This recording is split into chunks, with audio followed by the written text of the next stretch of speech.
Pwede ba? Di ba wala naman? No comment. Ano yung napanood mo? Yung pinag-uusapan po namin ng mga girls po, kuya. Hindi po ako sure dun, kuya. Ano yung ibig sabihin ng no comment? Hindi ko po kasi alam, so no comment. Kasi hindi po ako... Narinig ko rin po na may ganun po siyang issue tungkol sa paggawa, pero hindi ko po sure kung meron or wala. Kaya sabi ko, no comment. Sa aking palagay, dahil parehas kayo ng industriya na pinagagalingan, Opo. dapat malinaw itong bagay na ito. Opo. Kuya, pwede ko bang tanong kung napanood po niya? Baka naman po hindi niya po... Or sige. Jing, Po. para malaman mo, Opo. alam niya yun. Okay po. Gusto ko kayong tulungan Opo.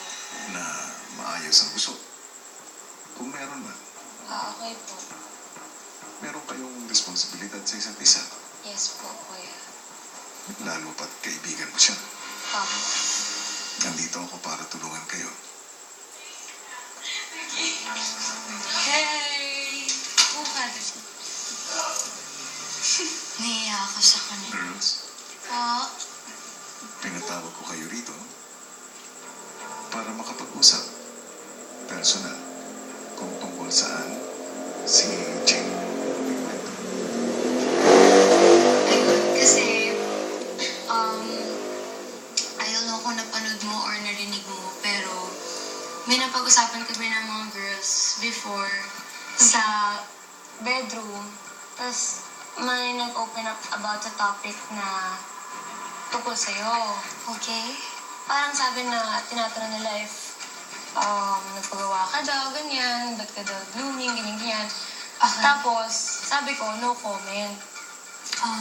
So, hindi ko alam kung napanood mo siya or narinig mo siya or something na nakita mo.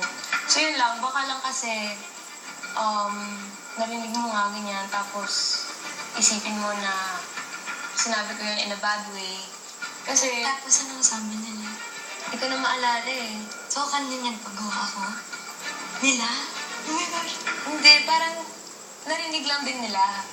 Kasi di ba alam naman natin na lahat tayo may ganun issue na nagpapagawa, paparito ako, tapos nakikita ko rin na very sensitive topic siya when it comes to us. So if ever na narinig mo siya or may nagsabi sa'yo about it, gusto ko lang magsabi. Okay. Naiyak talaga ako, promise. Bakit?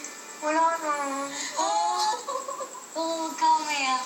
Huwag mo na lang sabihin yan next time kasi baka yung mga tao ma-misinterpret yun. Tapos, yung iba, akala nila siguro sinabi mo yan kasi, di ba parang minsan pag sinabi mo, hindi ko alam, ewan means yes. Oo. Di ba? So parang feeling ko pag no comes na mo, parang sinabi mo na, parang ayoko na lang magsalita, pero parang yes yung answer. So baka mag-misinterpret ng mga tao. Dapat mag-extra careful ka dito sa bahay kasi ang daming nakatingin sa'yo.